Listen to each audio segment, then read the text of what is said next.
చూడండి బేరాలు లేక చిన్న చిన్న వ్యాపారులు అలా పట్టుకు కూర్చున్నారు. పెద్ద పెద్ద వాళ్ళేమో ఇంత కాస్ట్లు చెప్తారు, అయినా మనం బేరమాడ అలాంటి వాళ్ళ దగ్గరే కొంటాం. వీళ్ళు చూడండి అచ్చం మట్టితో చేసి ఎలా పెట్టారు వినాయకుడిని. ఇంకా అక్కడ ప్రిపేర్ చేస్తున్నారు కూడా. ఇంకా ఎక్కడి నుంచి కొనుక్కొని వెళ్తారు కదా బొమ్మలు చూడు.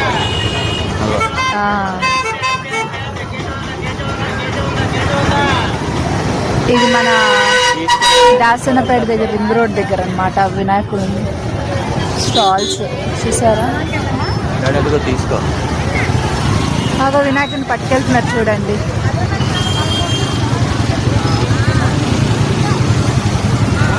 ఇక్కడ మట్టి వినాయకుళ్ళు, అసలు కలర్స్ కూడా ఏం లేకుండా స్వచ్ఛంగా మట్టితో చేసిన వినాయకుళ్ళు ఎంత బాగున్నాయో చూడండి.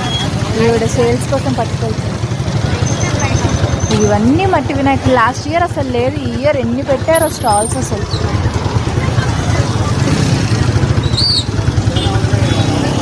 ఈ ఇయర్ అయితే స్టాల్స్ కూడా ఎక్కువే పెట్టారు. అండ్ గణపతిని కూడా చాలా హైట్లు బాగా మెయింటైన్ చేస్తున్నారు. కోట దగ్గర నుంచి మార్కెట్ అన్నమాట, చూడండి ఎలా ఉందో. ఫుల్ రష్ అసలు. మార్నింగ్ అంతా వర్షం పడడంతో అందరూ బయటకు వచ్చారు ఇప్పుడే. అటు విగ్రహాలు, పత్రిలు, డెకరేషన్లు, గొడుగులు, పాలవెల్లులు కొనుక్కోవడానికి ఫుల్గా రోడ్డుపైకి వచ్చారు ఇప్పుడే. పొద్దునంతా వర్షంతో పాపం బిజీగా ఉండి అసలు బయటికి రాలేదు. ఒక్కసారిగా తెరిపి ఇవ్వడంతో అందరూ బయటకు వచ్చేసారు. చూడండి ఎంత మార్కెట్ అంత బిజీ. కోట నుంచి ఇలా ఉందంటే ఇంకా పైడితేలమ్మ దగ్గర నుంచి వెళ్తే మనకి ఇంకా ఫుల్ చూడండి అన్ని షాపులు, పువ్వుల షాపులు మొత్తం అంతా బిజీ అనమాట. ఒకసారి చూడండి. ఎంత 20 రూపాయలకి? అలాగే మీరే గిరాకీ. ఇంకా